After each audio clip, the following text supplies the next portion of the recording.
Hello everyone and welcome back to my channel. I hope you're all doing well. In the previous video we flew the Airbus A320neo into Santos Dumont in Rio de Janeiro, and in this video we are going back to South America, but this time to Ecuador.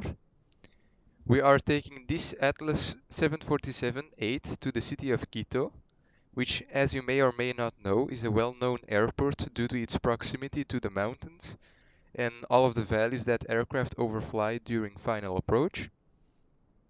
At the moment we are parked at the cargo ramp at Miami International Airport. The flight time is about 3 hours and 32 minutes according to SimBrief. So yeah, this is the first time I am featuring such a large aircraft like the 747 on my channel. I've only flown it once, and that was yesterday. Of course, I have a little bit of experience with the 747 from other sims, but not really that much because there was never a version of the 747 that could compete with the PMDG from Prepared. So I never really thought it was worth it to put much time in a 747, but I really want to fly these aircraft now on my channel, so that's why we're doing this flight. I think the 747 looks absolutely stunning. Just look at that. It's a very nice bird in my opinion. Now without further ado, let's jump into the cockpit and get the show on the road, shall we? So as you can see, here we are inside the cockpit, still cold and dark. Let's change that real quick. So we're gonna go to the overhead panel right here. First thing you want to do is you want to turn on the battery. The utility buses are already on, and standby power can go on to auto as well. And then we can connect one of the external powers. Now the aircraft will start to come alive. Window heats can go to the on position. Nav light can go on. And everything else can stay where it's at. Then we are going to go down to the FMC, to init and position. We are at KMIA, which is Miami. We're just gonna put this GPS position in here. It doesn't really do anything, but just fun to do. So we're going from Miami to SEQM, which is the code for Quito. There we go. So with that done, we can now go to the departing and arriving page. We are departing via the Eons 2 departure.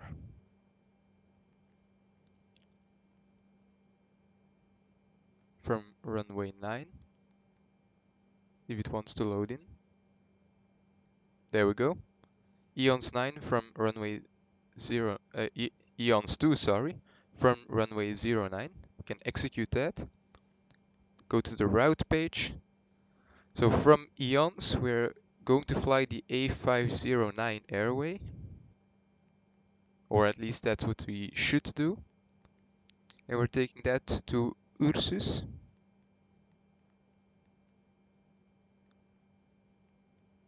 Now it does take quite a while to load in. I don't really know why, and as you can see, it also automatically changed the airway that we're flying for some reason. So the FMC in these default aircrafts is quite weird. So can't wait for an actual payware aircraft that has a decent FMC, because this is sometimes a little bit frustrating to work with in my opinion. So next airway, we are taking that to TBG.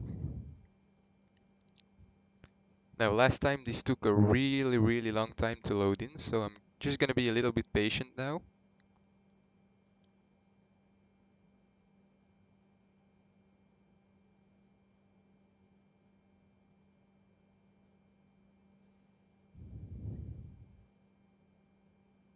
Any second now.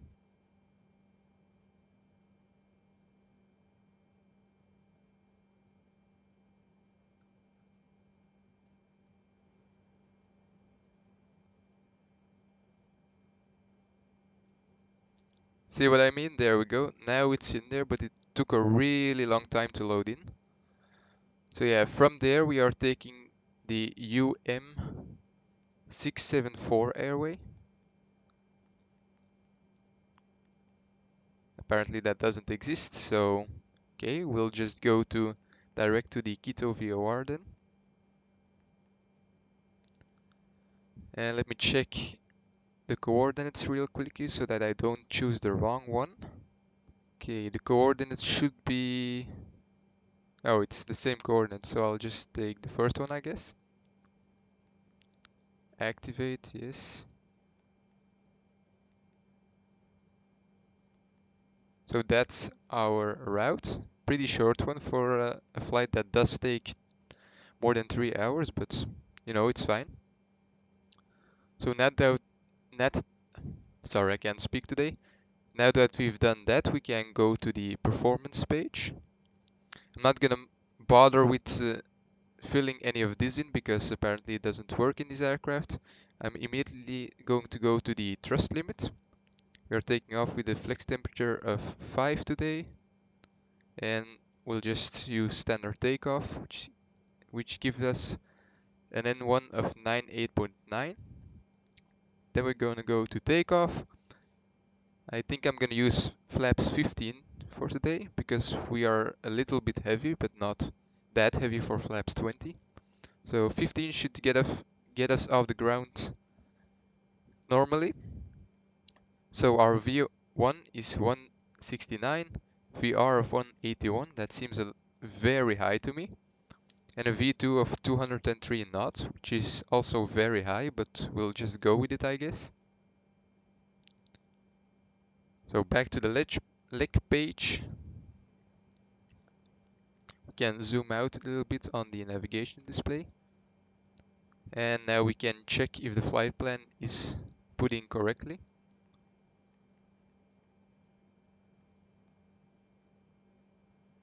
Oh yeah, one thing we forgot to put into the FMC is the arrival.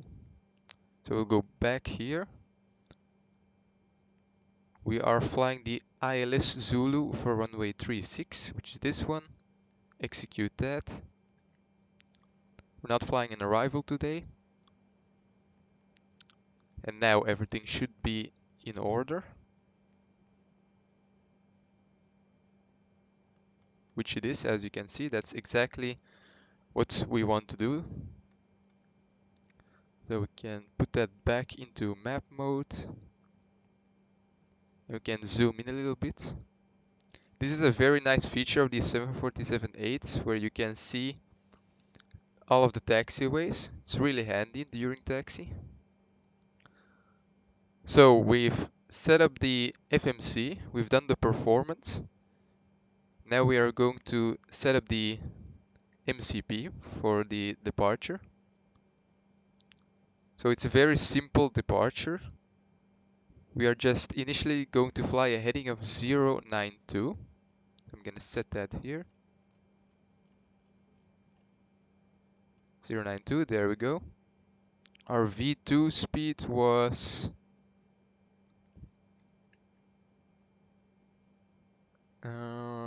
our V2 speed was 203 knots, so that will be our initial speed, I guess.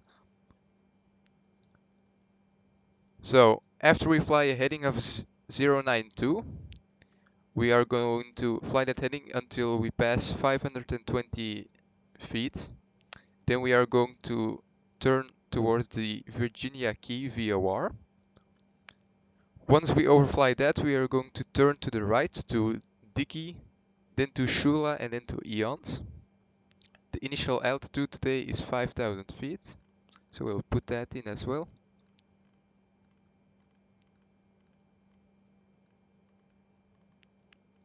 That's everything for the FMC. I'm going to engage LNAV mode and also VNAV mode. I hope this will work fine during the departure. I haven't really tried messing with VNAV that much.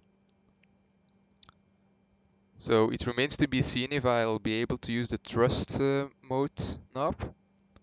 Last time it did not work, so I just had to advance the throttles manually, but I guess we'll see this time. So we'll also trim down quite a bit. And this seems like a good time to start the APU now.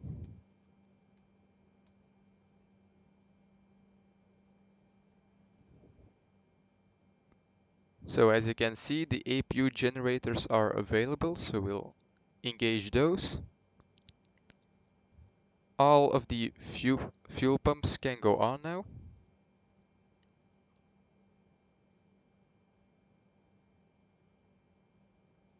Let's check that we have enough fuel this time.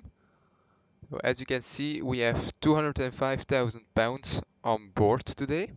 And according to SimBrief, we only need 86,000 pounds, but I tried to record this flight yesterday as well. And about 2 hours into the flight, suddenly all of my engines turned off. And when I looked at the fuel page, there was still about 48 or 42,000 pounds in the reserve tanks, but not any fuel in the main tank, so I think that was the problem. So just to avoid that scenario again this time, I have put all of the fuel inside the main tanks instead, to be sure, just as a precaution. So I mean, I hope we will not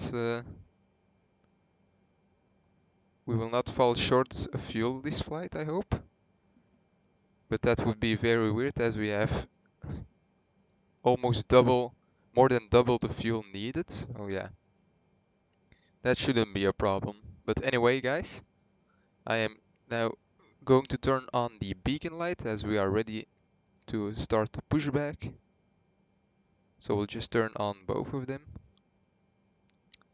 APU bleed is on, all of the fuel pumps are on. We don't need the center pumps because there's no fuel in them. The generators are on and all of the hydraulics are in the right position as well. So I'll just call the pushback truck. Request pushback, there we go. Miami ground Giant 8346 requesting pushback. Giant 8346 pushback request accepted. Okay, so I'm immediately going to release the parking brake.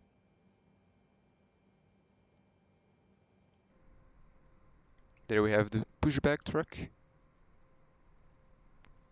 Maneuvering towards the nose wheel. So once it starts pushing us back, we'll start engines number 3 and 4. There we go. This aircraft should be capable of starting 2 engines at once. So let's see. And 1% is rising. Let's see if we can select an engines page. Ah, yes we can. There we go. N2 is rising as well. Oil temperature and pressure are rising. EGT is rising now that the fuel has been added.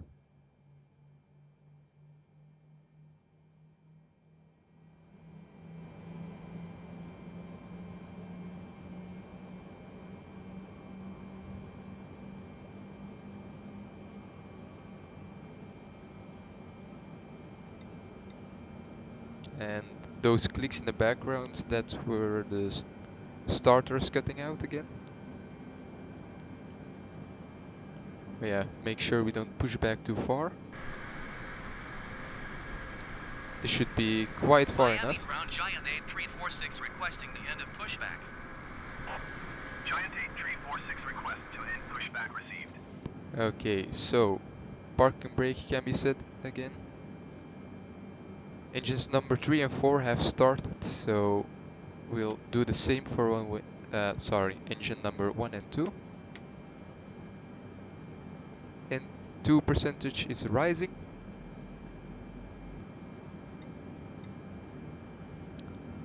And the starters have cut out, so looks like we have 4 good engines. That's very nice to see.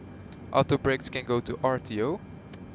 Flaps can go to the 15 position. You can also see that the flaps are extending there. on the ECAS page. On the overhead panel, we can turn off the APU generators and the APU itself. We can also turn on the runway turn-off lights and taxi lights. APU bleed can go off. Everything else should be okay. So flaps are set to 10 apparently. I thought there was a 15. So apparently it's 10 and not 15, so that's okay. So we are departing via runway 09 today. That's this runway over here. So what we'll do is we'll make a left turn and we'll taxi over there and then make a right turn. So parking brake can be released. Advance the throttle.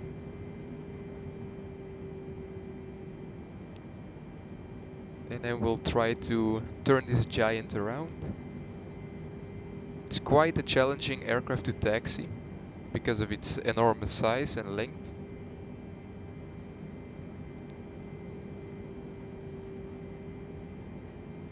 Over there we have a Lufthansa 747. Don't really know what it's doing at the cargo ramp, but okay.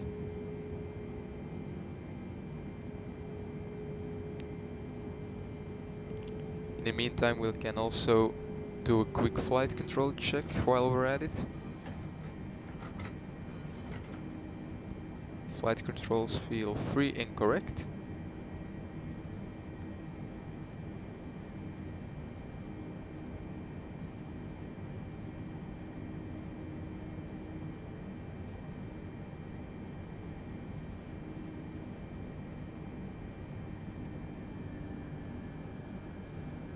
Gonna slow down a little bit for this turn.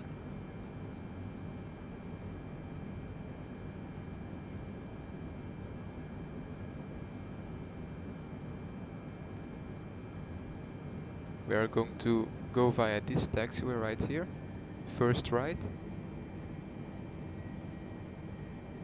To taxi this aircraft correctly, you really need to go past the taxi line before you start to turn, because otherwise your landing gear will be in the grass.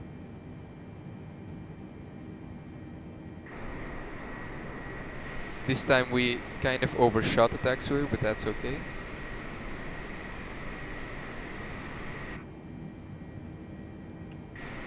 We still have enough room, it seems.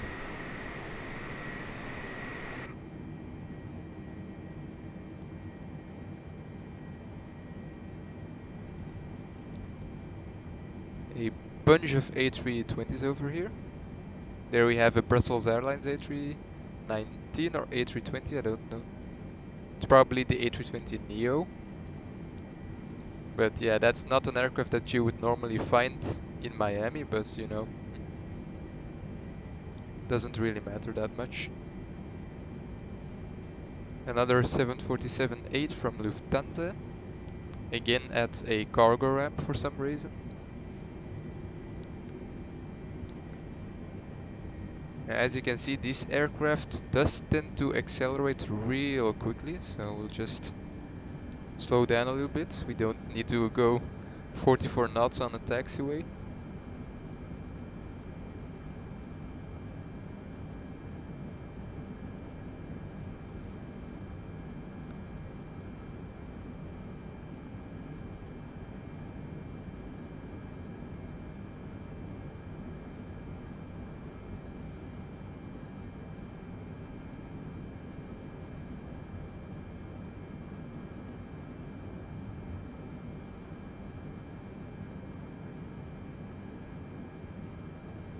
So remember, go past the taxi line before you start to turn. Right about now. And that should line you up quite nicely. There we go. See what I mean? That's exactly why you need to go past the taxi line before you turn. Okay, let's stop here for a second. Set the parking brake. All of the landing lights can go on. taxi light can go off. Strobe light, that's a very important one, can go on. Wing lights as well. Everything else is good. We don't need any anti-ice or anything. Okay, so that means we are ready to go, guys. Zoom out a little bit.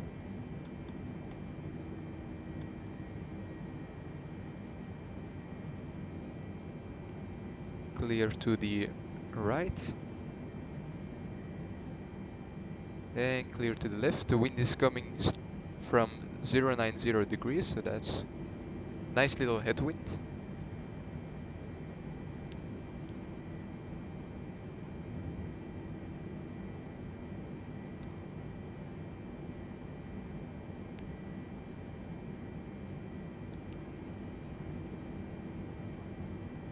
There we go, we can see the city of Miami in the distance. Here we go, guys. Advance the throttles to 40%. Let's see if this thrust thing works. No, it doesn't, so we'll just advance the throttles ourselves.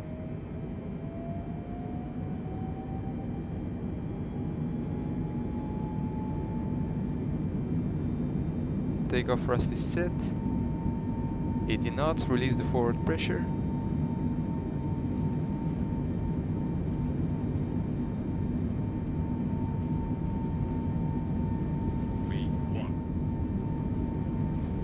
Rotate.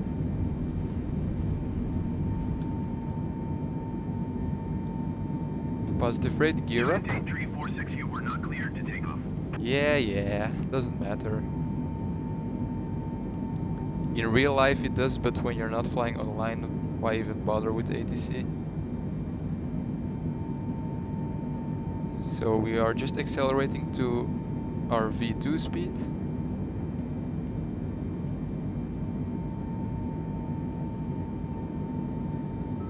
We've crossed 1000 feet, so we can start accelerating. We've turned on the autopilot now. Flaps 5. As you can see, thrust reference, LNAV and VNAV speed, that's exactly what we need. Flaps can go to 1 now.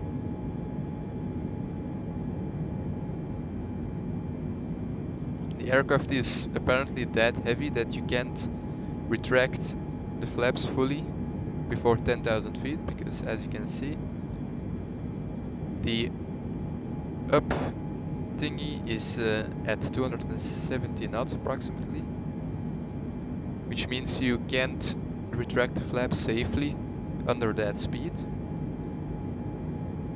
Yeah, we're crossing 4,000 feet. I'll increase the MCP altitude to our initial altitude of 337,000 feet, sorry.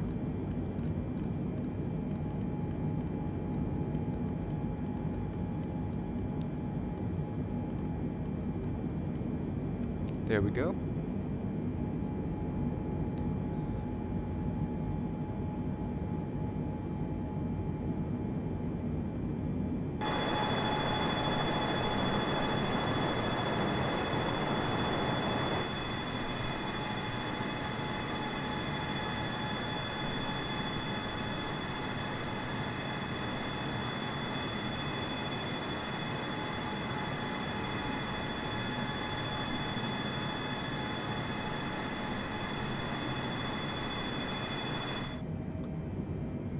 So there we go, there's 10,000 feet. Landing lights can go off, the runway turn-off lights can go off as well. The aircraft will now accelerate to 310 knots, flaps can go up now as well. You might hear an overspeed warning for a couple of seconds.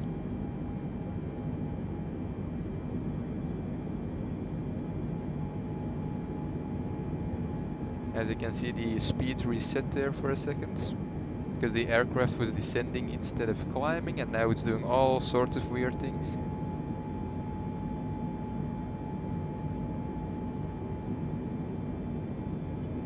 Don't kill us, airplane, please. Yeah, it's good. I'm just gonna take over real quickly.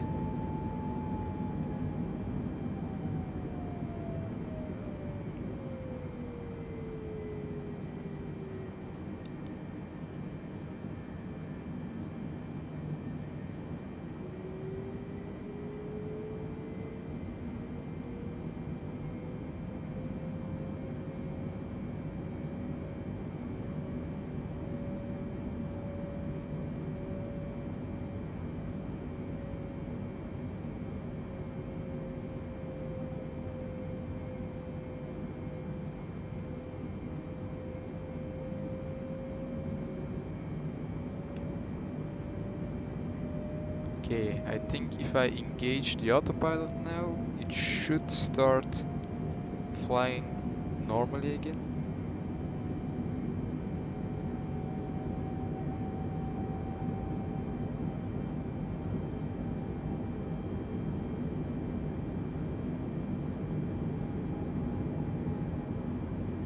Okay, not too high aircraft. Okay, so the autopilot isn't really doing what it's supposed to. It almost tried to kill us there a couple of times, but we might just have to climb this thing manually, I guess. Okay, so I'm going to re-engage the autopilot. Let's see if it climbs normally now. It looks like it does, so we are good.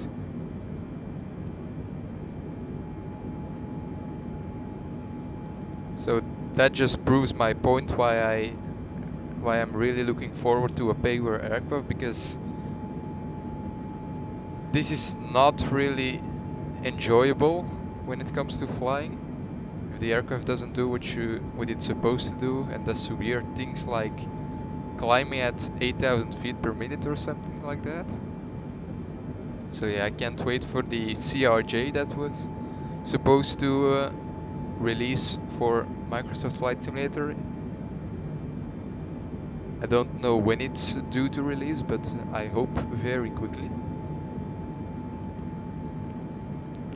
Yeah, for now we'll just fly with these aircraft and try and survive, I guess.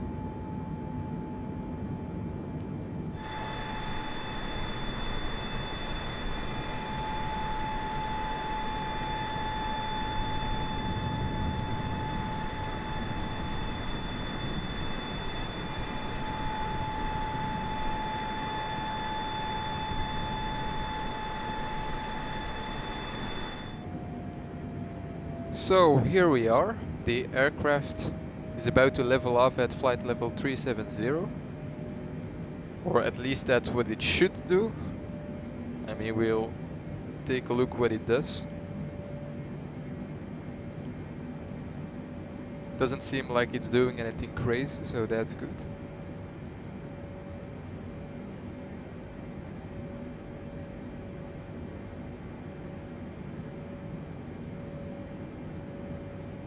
Looks like the airplane is performing well now. So normally I would turn off the seatbelt sign a long time ago, but as you can see, you only get the message inop, which means inoperative. So they didn't model the seatbelt sign in any of the default aircraft. But yeah, as we are flying a cargo aircraft, it doesn't really matter if the seatbelt sign is on or not.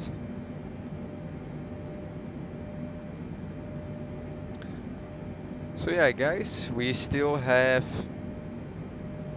a bit more than 3 hours to go until our destination, so I will definitely fast forward the video a little bit here. So for now, grab a snack and enjoy the views I got in store for you, and I'll see you at the top of descent. See ya.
So here we are once again after 3 hours and 50 minutes of flight time. We are still 62.2 nautical miles from the Quito VOR, so it's almost time for our descent. During the cruise we did a step climb to 39,000 feet, or flight level 390. The reason for this was for more efficient fuel consumption. That's a thing that airlines often do during long flights. First they stay at a lower altitude and then later in the flight, when the aircraft is much lighter, they climb to a higher altitude. That wasn't efficient in the first part of the flight. So that's just why we did a step climb. Now I think this is a good moment to brief the arrival, or approach rather, that we're gonna fly. So here is Navigraph, the app that I'm using for the charts. As you can see, we have already crossed the border of Ecuador. And for those of you who are not familiar, this is where the country is located, South America. And this whole part took us more than 3 hours, so quite a long flight. Anyway, so this is the Nehal waypoint. That is not inside the FMC, or programmed in the FMC rather. But this is the waypoint that we're flying to right now, the Quito VOR. Or Condorcet VOR, I don't really know. That's gonna be the first waypoint of our approach, which is this one, the ILS or Loc Zulu for runway 36. Starting at the Condorcet VOR. After that VOR, we are going to go straight ahead to a distance of 19 nautical miles from that same station. Then we are going to fly a 9 DME arc from the QSV VOR that is located in front of the runway. And then after a short bit we're going to intercept the ILS for runway 36. The frequency is 109.3 with a course of 001.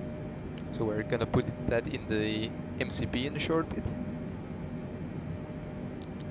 So our final altitude will be 10,500 feet, so quite high altitude. That's because obviously of the terrain. The airport is located quite high above sea level. And during the DME arc we are going to stay at 14,200 feet. Our minimum altitude today is, I would say, 200 feet. And in case of a go-around, which I'm probably not going to do because I don't know how the FMC or airplane would even handle a go-around, but we're just gonna brief it anyways. So in case of a go-around, we need to climb direct across the QNV VOR at or above 10,600 feet. After that we are going to make a left turn to the Quito VOR, where we are going to enter a holding pattern at 18,000 feet. Or we could comply with what ATC says, of course, but there is no ATC, so if we must do a go-round, we will just do the first part. But yeah, we're probably not going to do that, so it doesn't really matter that much. After landing on runway 36, we are going to vacate either at A3 or Alpha 3 or Alpha. Then via Alpha we are going to taxi to the parking area, and this here is the cargo area, so we're going to go past the passenger terminal to one of these stands right here. So yeah, that's pretty much all you need to know about the approach. I am now going to start a descent, initially to 14,200 feet.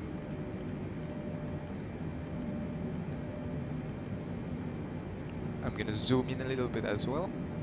So I'm aiming for approximately 18,000 feet at Quito.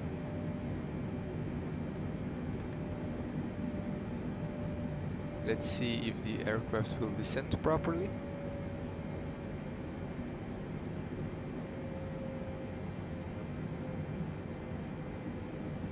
And that is the right frequency, so that's good. And as you can see, we finally have some land in sight. And the aircraft is now definitely descending.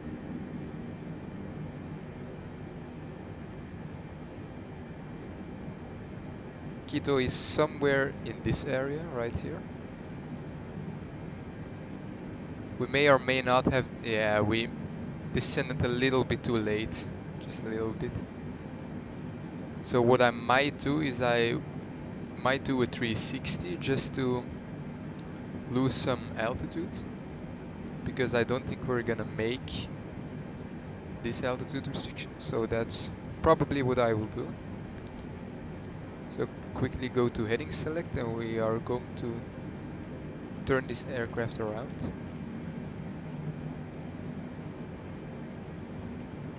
Like so. Just to lose some altitude, like I said. Let's see if there's anything in the performance page that we need to do. Performance.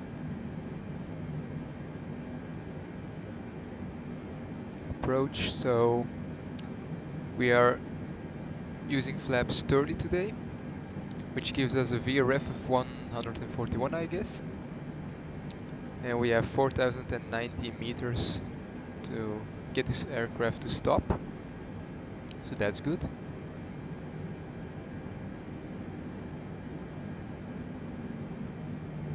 Back to the legs page.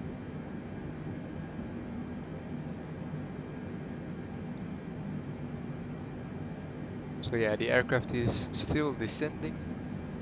And we are still turning around. Okay, so I think we can now start heading back towards the Quito VOR. We've lost quite some altitude.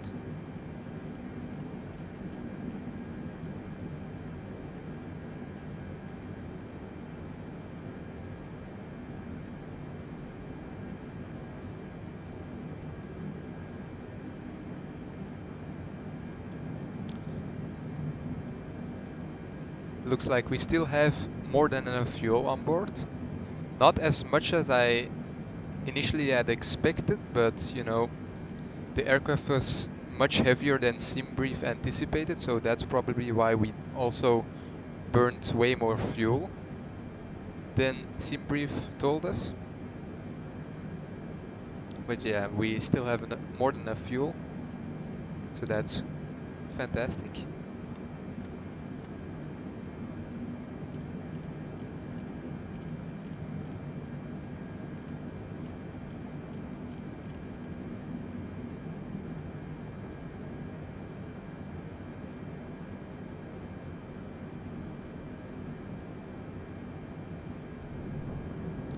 Apparently there are still thunderstorms around us.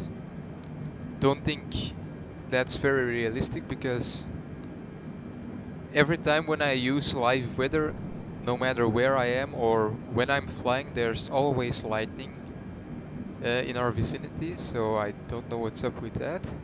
Maybe it's just the way the Sims tells you that there's rain around you, and there's not actually lightning in real life, and that it's just rain. But yeah, I do hope they fix that, because it's kind of unrealistic and it ruins the immersion for me, at least. Especially because it can be very obnoxious sometimes with all of the sounds and the flashes that are so bright. But yeah. Speaking of the weather in Quito, the barometric pressure is 30.32. Wind is 120 degrees at 4 knots, and the temperature is 11 degrees with a dew point of 9 degrees.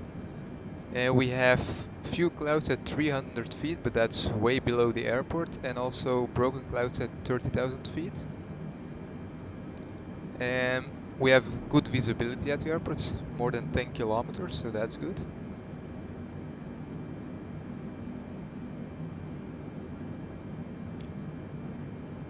So now we can make the altitude restriction at the Quito VOR of 18,000 feet approximately. That's fantastic. So now we'll just let the LNAV intercept again. And I'm also going to switch to the local pressure now, because it's a little bit safer in my opinion to avoid the mountains. So as I said, 3032, that's plugged in there.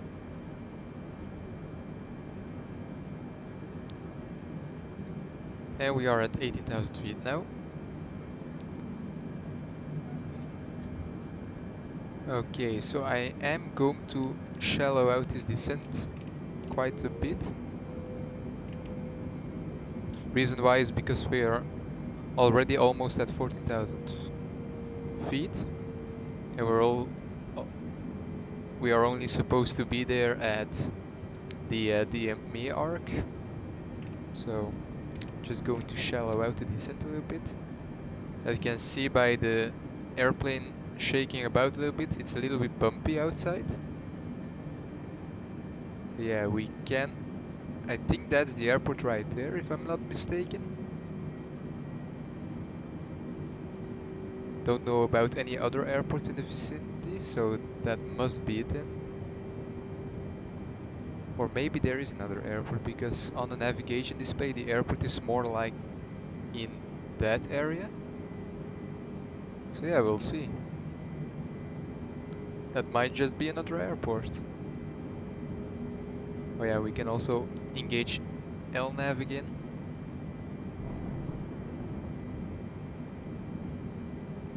Yeah, that's another airport. Because according to the navigation display, we're definitely not overflying the airport yet now. That over there is the airport.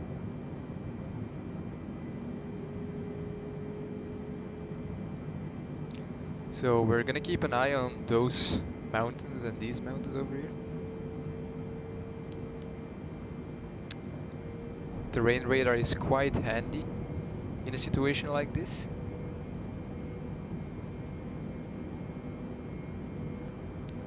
Landing lines can go on now, because we are well below 10,000 feet above the airport, not above sea level, but you know. Gonna set the next altitude of 10,500 feet, which is our intercept altitude, as I said earlier. Zoom in a little bit. And hopefully the aircraft banks sharp enough so that we don't crash into the mountains. Just as a precaution, I'm going to decrease the speed a little bit to 250 knots, which hopefully is slow enough. You know, let's make it to 40.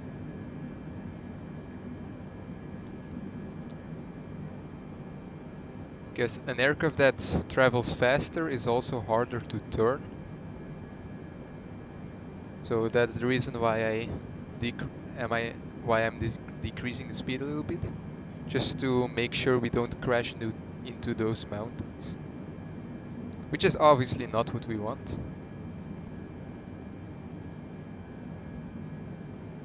Okay, so we are now almost at 240 knots. We are almost below the glide slope as well. The aircraft is turning to the left. And in a short bit we are going to start our descent to our intercept altitude.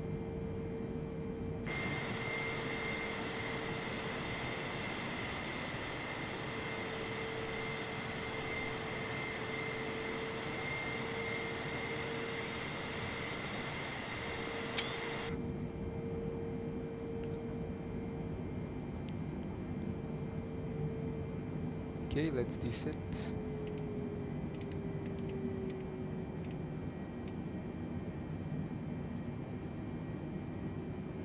it once at least.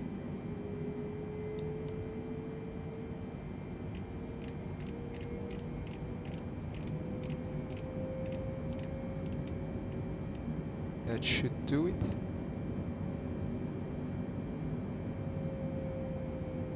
And I'm also going to continue slowing down the aircraft now.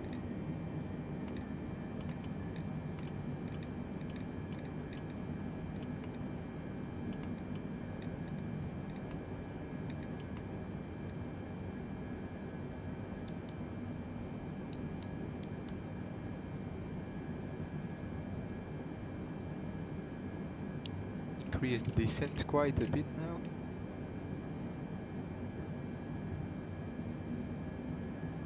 And I'm going to extend the first notch of flaps.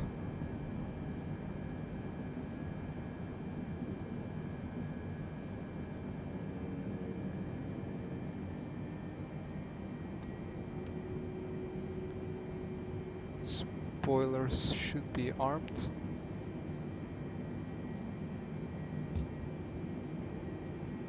Airport in sight, we're a bit high, but that's okay. I'm sure we'll make it. Localizer mode. Next notch of flaps.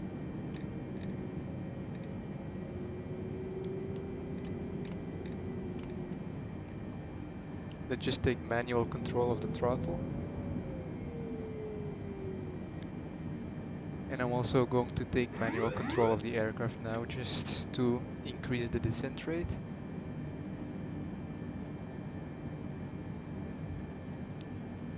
Okay, gear is coming down. Flaps 10.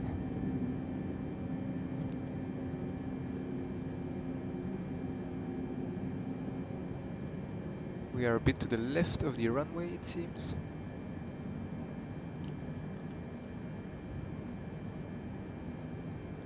Flaps 20. Auto brakes to position 2. 2,500. 2,500 feet.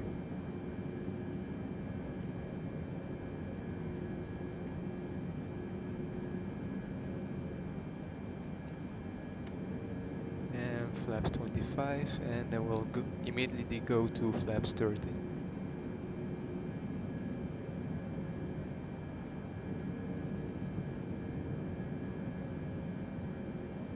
There we go, we're finally intercepting the light slope. Remember, our VRS speed was somewhere around 141 knots.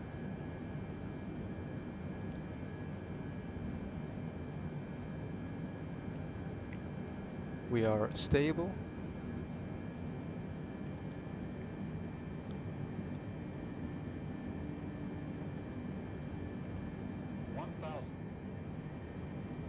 Thousand feet still. We are stable.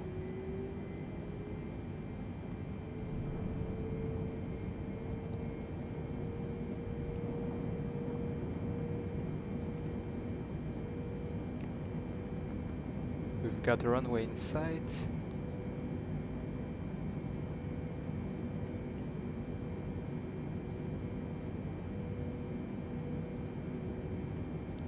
Still trimming out the aircraft a little bit.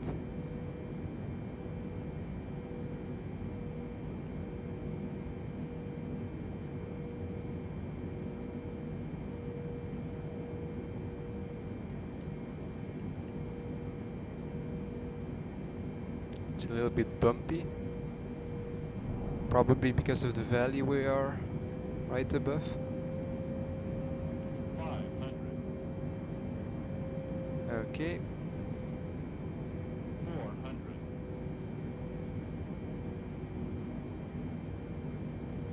300. 200.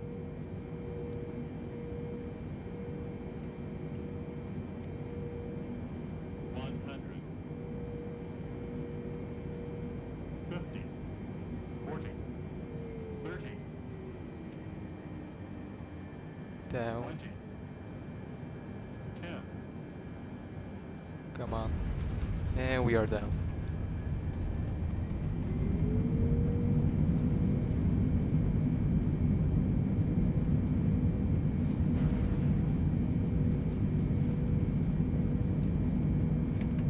Speed brakes are out, a bit late, I know, but you know. And we can stow the thrust reversers again. So guys, not my best landing I think, but for a first time in the 747 I think it's not that bad. We did kind of float, but I don't really know why. The aircraft just really wanted to pitch up in the last phase of the flight.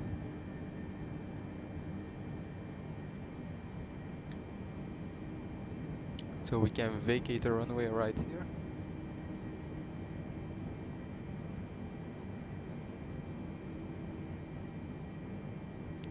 Landing lights can go off, taxi lights back on, and these strobe lights can go off as well as the wing lights.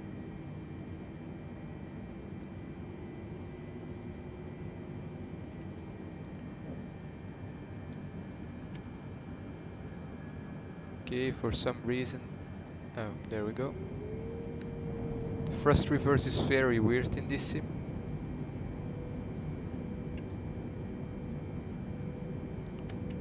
Flaps can go back to 0.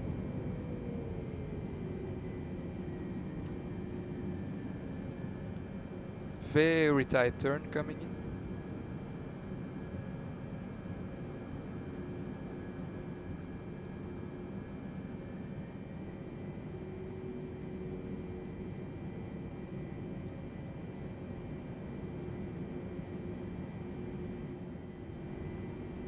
So there we have the terminal area.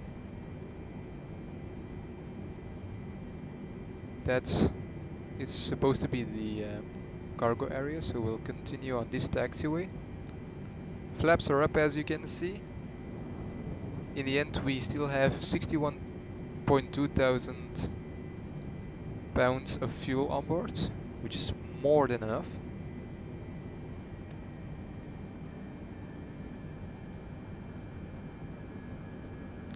Can also start the APU up.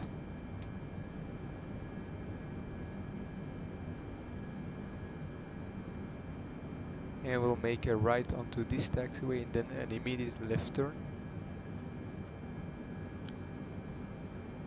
Not much room to maneuver it seems.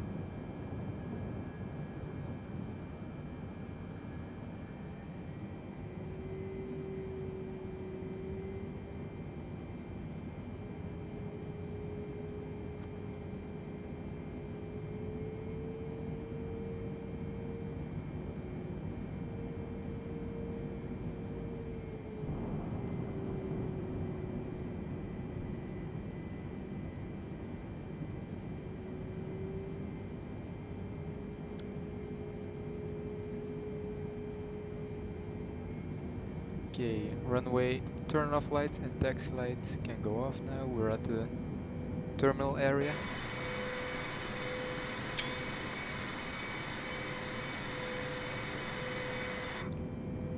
And to finish off, we'll just make our final turn for one of these stands.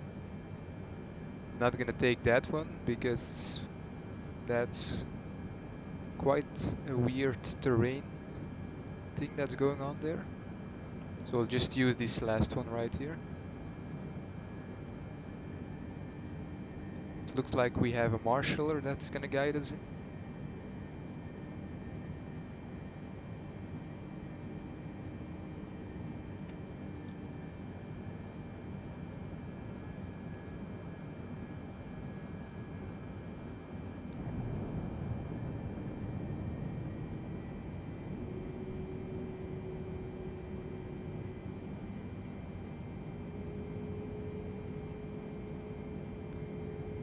You can really feel that it is a big aircraft when you try to taxi this. Just by how slow it turns and how much rudder input you need to use just to get it to turn like this. You really feel that you're flying the Queen of the Skies. That's what I'm trying to say. So we are perfectly on the taxi line, it seems.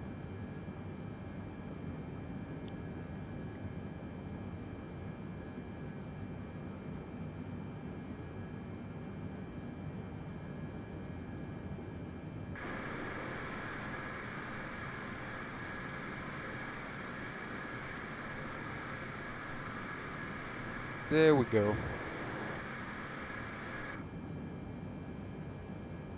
Parking brake is set. Make sure we don't still go forward, which we don't. Okay, APU generators can go on. APU bleed can go back on as well. All of the engine bleeds can go off. And the engines themselves can be shut down as well now. There we go.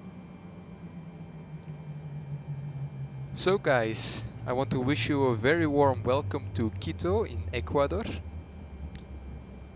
I really enjoyed doing this approach. I hope you enjoyed it as well. So back to the overhead panel for a sec. The beacon light can be turned off. Navigation light as well. All of the generators can be turned off.